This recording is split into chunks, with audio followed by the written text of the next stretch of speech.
সাধারণ মেয়ে বাবা 1500 পাবে, আর তপশিলি উপজাতি 1700 হবে।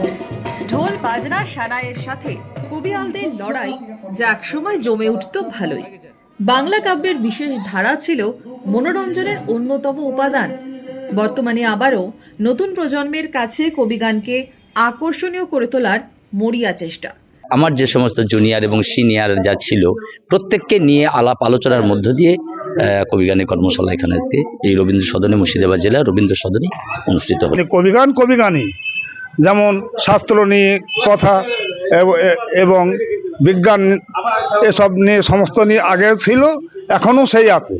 একটা সময় হারিয়ে যেতে বসা গ্রাম বাংলার কবি গান ফিরছে গ্রামে গঞ্জে, শহরের কোনো সাংস্কৃতিক মঞ্চে। লোকশিল্প এবং শিল্পীদের প্রশিক্ষণ দেওয়া হচ্ছে। বহরমপুর শহরে এবছরও কবি গানের কর্মশালা তারই দৃষ্টান্ত। জিনিস কিছু কিছু আলোচনা হয়, প্রশিক্ষকরা নির্দেশ দেন সেই মতো সুর ছন্দ, কবিয়াল তো সুর ছন্দ প্রশ্নোত্তর সংলাপ।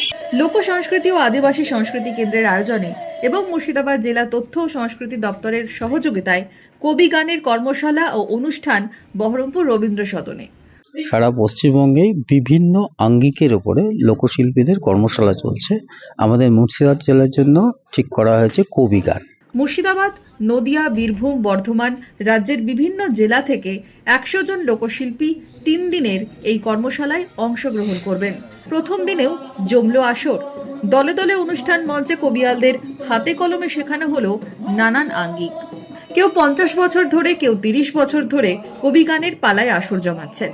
সময় বদলেছে, মানুষের চাহিদাও পাল্টেছে। কবি গানের রূপটা নিজেই তো আমাদেরকে কারিগরি করতে হচ্ছে। আমরা তো কারিগর, শিল্পীর তার ভাষার কারিগর, ছন্দের কারিগর, এই কারিগরি দিয়ে নতুন করতে হয়েছে আমাদের। নতুন আঙ্গিকে নিজেদের কাজকে মেলে ধরার ক্ষেত্রে এই কর্মশালা কি সেই সুযোগ করে দিচ্ছে? পরবর্তী প্রজন্মে থাকবে কিনা জানি না, খুব দুর্বলের দিকে চলে যাচ্ছে কবি গানটা। তবে সরকার চেষ্টা করছে যেটাকে বাঁচিয়ে রাখা যায়, তুলে রাখা যায়, টিকিয়ে রাখা যায়।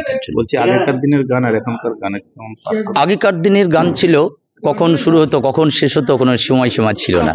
এখন কিন্তু একটা নিয়মের মধ্যে আছে, সময়সীমার মধ্যে আছে।